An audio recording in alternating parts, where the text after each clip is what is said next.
Yeah, this your boy King Eric the Great, aka Rick Capo, coming at y'all with another video.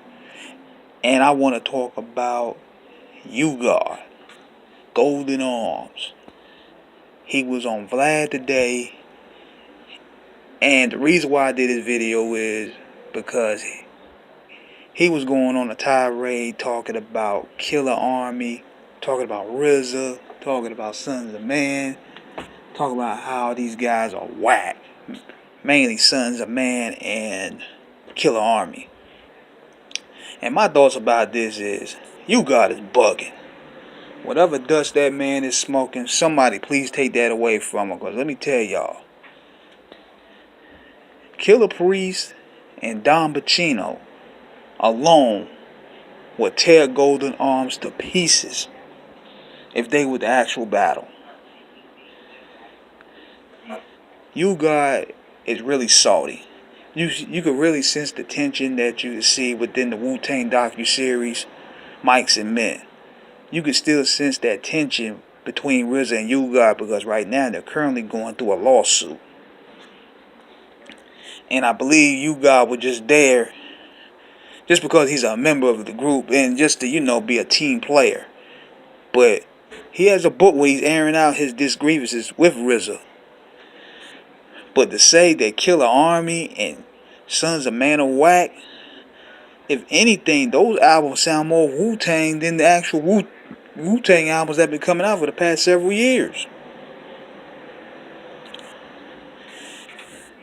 Killer Sin, Don Bacino, Killer Priest, Hellraiser, Prodigal Son, them dudes will kill you God in a battle. And big shout to Don Pacino because he was one of our earlier guests from 2016. And he also gave me some pointers on how to improve the show. So I want to give a big shout out to him. He gave me some good game about structuring the show, giving it more detailed questions. So I want to send a big shout out to him on that end. And they have been real consistent with their work. I can't say the same for you, God. He's salty because when it came to his debut, Wu-Tang was on the way out. Rockefeller had taken over, Terror Squad had taken over, Bad Boy was taking over. RZA wasn't really working on the beats like that. He was burned out because he produced all them niggas tracks from 93 to 98. So Golden Arms was kind of left out there. And then he had that awful video with Bizarre where he had the great value Batman suit with the Wu-Tang logo on there. It was overall bad. Even though the solo album has some good songs up there, nobody wasn't really checking for the Wu like that because you had so many movements at that time and they were kind of like playing catch up. They were slowly fading out.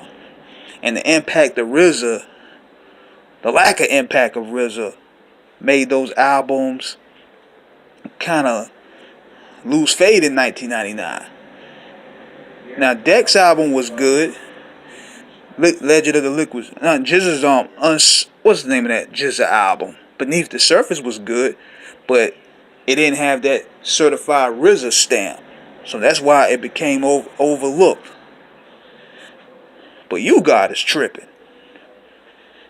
This is like Derek Harper from the Knicks calling out the other players of another team, which is really solid, like Tim Hardaway and Chris Mullin, calling them whack. But that's because you on the bigger team with the bigger popularity. You think you could just talk about the other players on a different team, which is crazy. So that's my opinion on that. I'm curious to see where this thing goes.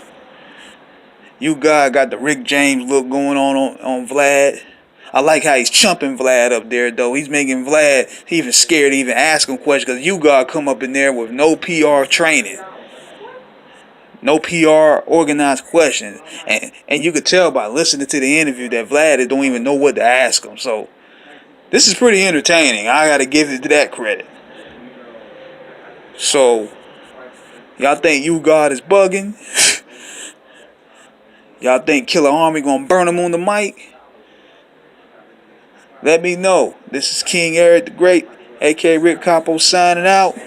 Subscribe to the channel, hit the like button, and I'm out. Peace.